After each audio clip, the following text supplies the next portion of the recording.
Bab 170, Suami Iren. Bara mengusap pipi kanannya yang merah setelah mendapat hadiah persatuan 5 jari dari Joe. Kini ia sedang mengadukan perbuatan Joe kepada sang bos kecil, dengan harapan akan mendapatkan keadilan. Bai sudah duduk dengan gagah dan penuh wibawa, lengkap dengan kostum ala hakim yang tadi sempat dibelinya di sebuah pusat perbelanjaan. Sementara Vio berdiri di samping layaknya seorang dayang, yang sedang mengayunkan kipas kecil. Yang mulia, mohon keadilan. Ini sudah termasuk pembunuhan berencana. Tutur Bara sambil menunjukkan tanda merah di pipi. Apa yang Anda rasakan setelah kejadian? Tanya anak lelaki itu. Senut-senut gitu, Yang mulia. Tenaga pelaku seperti perpaduan antara Kolour Aijo dan Buto Aijo. Melepas kacamata yang membingkai matanya, Bai menatap Bara dengan serius. Ia teliti wajah lelaki dewasa itu penuh penghayatan. Sekarang pelakunya pergi kemana, wahai korban? Saya tidak tahu, Yang mulia. Dia sudah kabur setelah menabok wajah saya. Boy mengangguk pelan sambil berdecak. Memangnya apa yang saudara lakukan sampai ditabok? Saya hanya menanyakan nama asli tersangka. Jawab Bara apa adanya. Alfian yang berada di sudut ruangan hampir meledakkan tawa. Tingkah putranya itu selalu terlihat menggemaskan di matanya.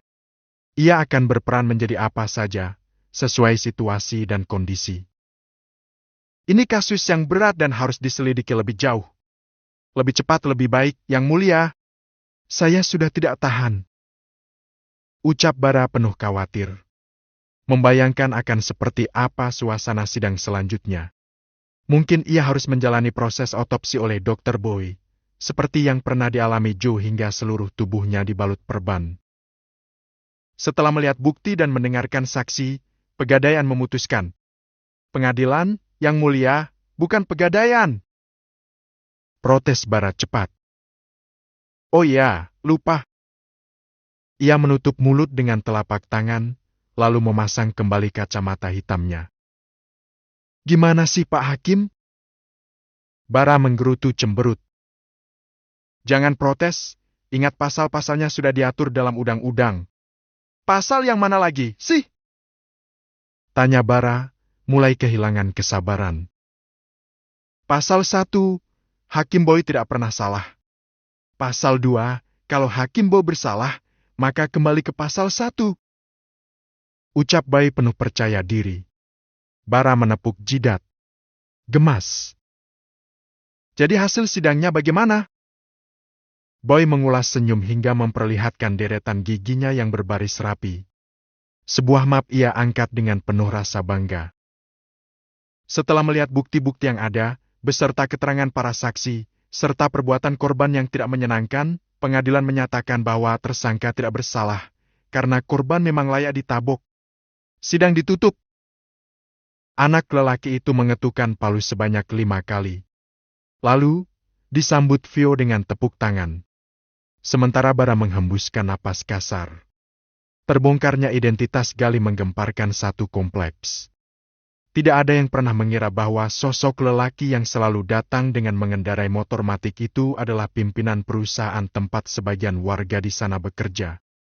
Terlebih, ia merupakan suami dari Riana.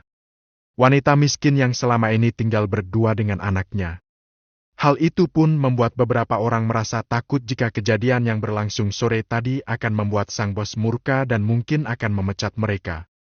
Terutama Pak Imran yang baru kembali dari luar kota setelah 2 bulan. Kamu gimana sih, Bu? Bisa-bisanya kamu menghina anak dan istri Pak Gali di depan semua orang.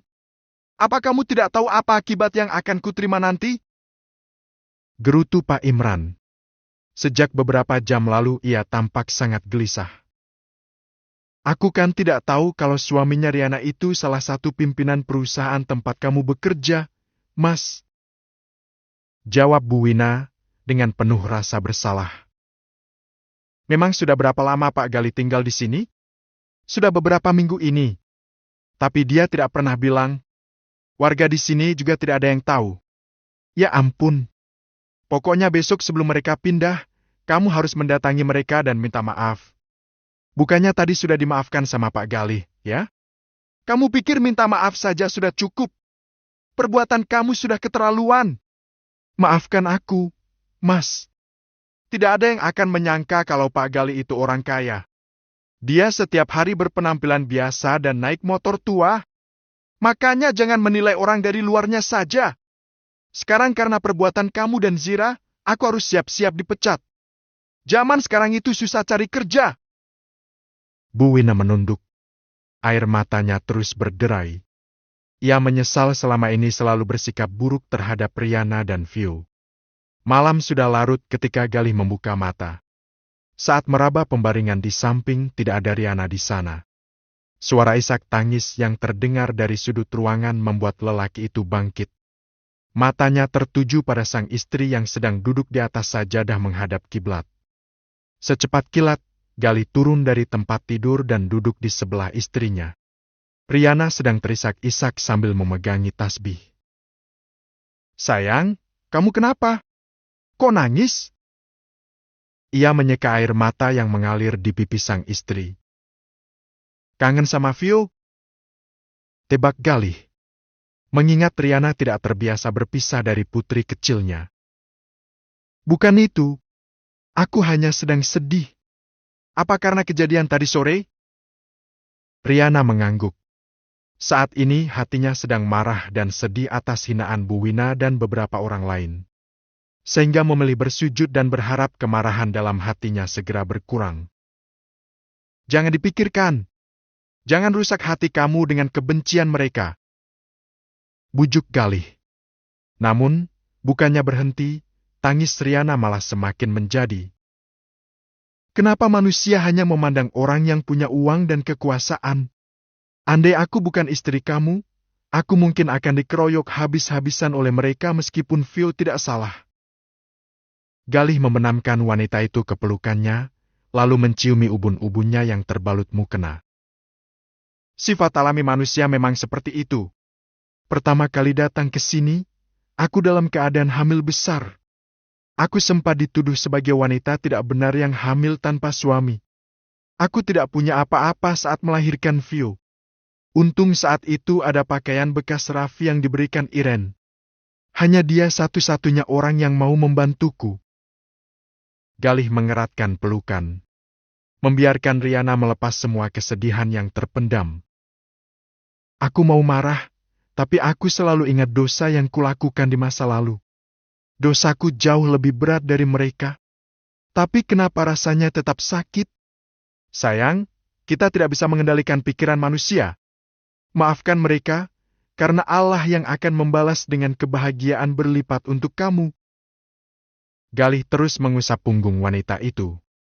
Hingga perlahan Riana mulai tenang dan isak tangis perlahan reda. Kita tidur aja, yuk. Sudah malam. Riana mengangguk, lalu membuka mukena yang membalut tubuhnya. Galih membantunya merapikan dan meletakkan di meja. Setelah itu membawa sang istri untuk berbaring. Riana merasakan hatinya menghangat saat menyandarkan kepala di dada Galih. Menyesap aroma parfum yang memanjakan indera penciumannya, sementara Galih mengusap rambut dan pipi. Sesekali membenamkan ciuman di kening. Baru saja tangannya akan bergerak ke bawah, tiba-tiba terdengar suara jeritan yang membuat Riana seketika terlonjak. Astagfirullah, itu suara Iren, Mas! Pekik Riana langsung bangkit dan membuka selimut dengan tergesa-gesa. Dari sebelah terdengar suara jeritan, disusul dengan suara pecahan kaca. Riana sudah dapat menebak apa yang terjadi pada Iren dan Raffi saat ini. Itu pasti suaminya Iren. Ayo, cepat, Mas! Riana hendak berlari keluar kamar, namun segera ditarik oleh Galih. Pakai dulu kerudungnya. Panik membuat Riana tak mampu berpikir jernih. Ia segera menyambar hijab yang berada di atas meja, lalu berlari keluar. Galih segera menyusul di belakangnya setelah memakai baju kaosnya. Di depan rumah terlihat Iren sedang berusaha menghalangi seorang lelaki bertubuh tinggi yang hendak memukulnya. Cairan merah segar mengalir di sudut bibirnya. Galih menatap wajah lelaki tak asing yang sedang bersama Iren. Itu kan Bayu! Gumam Galih, membuat Riana menatap suaminya penuh tanya. Kamu kenal suaminya Iren, Mas? Dia dulu yang pernah. Belum sempat Galih menjawab, suara lelaki di sana sudah terdengar menggelegar. Dasar perempuan tidak berguna! Sambil mengangkat sebuah botol minuman ke udara. Melihat situasi berbahaya, tanpa pikir panjang Riana langsung menerobos, berusaha merebut benda tersebut dari tangan sang lelaki. Namun, tubuhnya harus terjerembab akibat didorong dengan kasar. Galih tidak tinggal diam. Melihat istrinya mengerang kesakitan membuat amarahnya seakan meledak. Ia merangsek maju dan menghantamkan tinju ke wajah lelaki itu, hingga membuat Bayu terjerembab ke belakang. Kamu tidak apa-apa?